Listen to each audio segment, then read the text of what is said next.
बहुत पुरानी बात है। एक छोटे से गांव में एक गरीब बुढ़िया रहती थी। उसका नाम था गोमती अम्मा। उसका घर मिट्टी का बना हुआ था। छत पर भूसे की परत थी। अम्मा दिन भर दूसरों के घरों में काम करती। एक दिन गोमती अम्मा परेशान होकर अपने चौखट पर बैठी थी और कुछ सोच रही थी। उतने में एक डाकिया उनके घर से पार हो रहा था।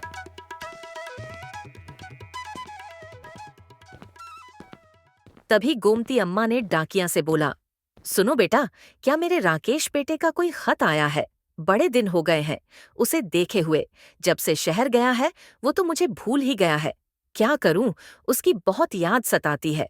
अब तो शरीर भी थक चुकी है। पता नहीं ऊपर वाला कब बुला ले। मेरी आखिरी इच्छा यही थी कि एक बार अपने बेटे बहू को आखिरी बार जी भर के देख लूं। नहीं गोमती अम्मा, अभी तक राकेश का एक भी खत नहीं आया है। मैंने आपका सारा खत भेजा है, लेकिन बदले में आपके किसी भी खत का जवाब नहीं आया है। जैसे ही राकेश का कोई खत आता है, मैं तुरंत आपके पास दौड़ा चला आऊंगा। इतना कहकर डाकिया वहां से चला गया और एक तरफ इधर गोमती अम्मा के बेटे और बहू शहर में अपना जीवन हंसी खुशी बिता रहे थे। सुनो सुशीला, आज माँ की बहुत याद आ रही है और गांव की भी याद आ रही है, जहां मैंने अपना बचपन बिताया है। पता नहीं माँ कैसी होगी।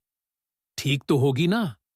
मुख्य इस शहर आने के बाद कामों में ही उलझ के रह गया हूं।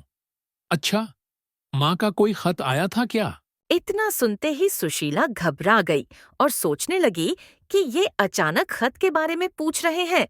अब मैं इन्हें क्या जवाब दूं? और फिर सुशीला ने बोला कि नहीं नहीं जी, माँ जी का कोई खत नहीं आया, या अगर आया होता तो मैं आपको क्यों नहीं बताती। इतना कहकर सुशीला वहां से चली गई। राकेश को मालूम ही नहीं था कि उसकी माँ का अनेक खत आए थे और आते ही उसकी पत्नी उसे फाड़कर फेंक देती या जला देती, क्योंकि उसे गांव में रहना बिल्कुल पसंद नहीं था। उसे शहर की जिंदगी अच्छी लग रही थी। सुशीला के जाते ही अपने कमरे में टहलते हुए राकेश सोचने लगा कि मेरे खत के बारे में पूछते ही सुशीला इतना घबरा कैसे गई, जैसे वो मुझसे कुछ छुपा रही हो। और ऐसा कैसे हो सकता है कि इतने सालों में माँ ने एक भी खत ना भेजा हो। और एक दिन अचानक एक चिट्ठी राकेश के हाथ लग गई, जिसने लिखा था कि बेटे, इतने खत भेजने के बाद भी तुम्हारा एक भी खत का जवाब नहीं आया। तुम ठीक तो हो ना? मुझे तुम्हारी बहुत चिंता होती है। ये सब पढ़ते ही राकेश को समझ में आ गया और वो सोचने लगा कि जरूर इससे पहले जो भी खत आए होंगे उनके बारे में सुशीला ने नहीं बताया है। राकेश को सारा सच पता चल गया और वो सुशीला को चिल्लाते हुए बोला, सुशीला, ओ सुशीला, इधर आओ। कहाँ हो तुम? आ रही हूँ। इतना क्यों चिल्ला रहे हो? ये खत तुमने छुपाकर क्यों रखा था? तुमने बताया क्यों नहीं कि माँ का खत आया है? और बाकी जितना भी खत आए वो सारे कहाँ गए? हाँ, आया था खत और मैं आपको नहीं बताना चाहती थी, इसलिए सारे खत मैंने जला दिए, क्योंकि मुझे गांव में रहना बिल्कुल भी पसंद नहीं है। सुशीला के इतना कहते ही राकेश मानो आग बबूला हो गया, मानो उसका गुस्सा 7वें आसमान पर था और गुस्से से बोला, सुशीला, तुम ऐसे कैसे कर सकती हो? मैंने तुम्हारी खुशियों के लिए क्या कुछ नहीं किया, और तुमने मेरी माँ को मुझसे अलग करने का सोचा। मैं तुम्हें कभी माफ नहीं करूंगा। राकेश के इतना कहते ही सुशीला रो पड़ी। उसे उसकी गलती का एहसास हो चुका था। उसे लगा ऐसा नहीं करना था। वो अपनी हरकतों पर शर्मिंदा थी और उसे बहुत पछतावा हो रहा था। कृपया मुझे माफ कर दो। मुझे अपनी गलती का एहसास हो चुका है। मैं इस शहर की ऐसो आराम में रहना चाहती थी, जिसकी वजह से मैंने ये सब किया। मैं गलत थी, मुझे ऐसा नहीं करना चाहिए था। ठीक है, माफ किया। अब रोना बंद करो।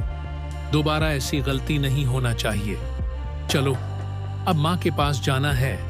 इतना सुनते ही सुशीला खुशी से झूम उठी और अपना सारा सामान बैग में डालकर तैयार हो गई और राकेश भी अपना सामान रखा। फिर दोनों गांव की ओर चल पड़े।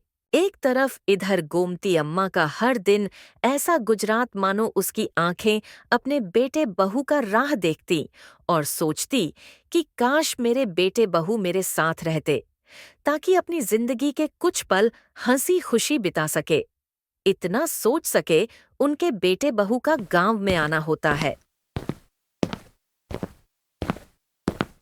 गांव के एक किसान ने जैसे ही राकेश को आते हुए देखा, उसके पास जा खड़ा हुआ और बोला, अरे राकेश, बेटा, तुम्हें तुम्हारा माँ कितना याद करती है। वह दिन रात अपनी चौखट पर बैठ के तुम्हारा राह देखती, मानो आज तो उनकी सब मनोकामना पूरी हो जाएगी। वो रोज भगवान से यही विनती करती कि एक बार तो अपने बेटे बहू को देख लूं। वह रोज डाकिया से पूछती कि मेरे राकेश बेटे का कोई खत नहीं आया है। वह भी जवाब में यही बोलता कि नहीं अम्मा, कोई खत नहीं आया है। इतना सुनते ही राकेश और उसकी पत्नी तुरंत अपने घर की तरफ चल पड़े और जैसे ही अपने घर के पास पहुंचा, जोर जोर से चिल्लाने लगा, माँ, ओ माँ, देख तेरा बेटा तेरे पास लौट आया है। ओ माँ, देख तेरा बेटा तेरे पास लौट आया है। राकेश के इतनी आवाज लगाने के बावजूद गोमती अम्मा का कोई जवाब नहीं आता है। वाह, तुरंत घर के अंदर चला गया और देखा कि माँ तो सो रही है। राकेश फिर से आवाज लगाई। ओ माँ। गोमती अम्मा तुरंत चमक उठी और बोली, अरे राकेश, बेटा तू सच में आ गया। मैं कहीं सपना तो नहीं देख रही हूँ। मैं दिन रात तेरे ही यादों में जी रही हूँ। मैं भगवान से रोज यही दुआ करती हूँ कि एक बार तो अपने बेटे बहू को देख लूं। फिर भले ही भगवान अपने पास बुला लेते हैं। अरे माँ, अब तू चिंता मत कर, तेरा बेटा वापस आ गया है। अब हम सब साथ रहेंगे, तुझे छोड़ के कहीं नहीं जाऊंगा। देख, शहर से तेरे लिए क्या लेके आया हूँ। राकेश ने अपनी माँ के लिए अच्छी अच्छी साड़ियां लेके आया, जिसे देखकर गोमती अम्मा बहुत खुश हो गई और अब सब साथ मिलकर अच्छे से गांव में ही रहने लगे। दोस्तों, इस वीडियो से यही सीख मिलती है कि कभी भी अपनी माता पिता को वृद्ध अवस्था में छोड़कर नहीं जाना चाहिए।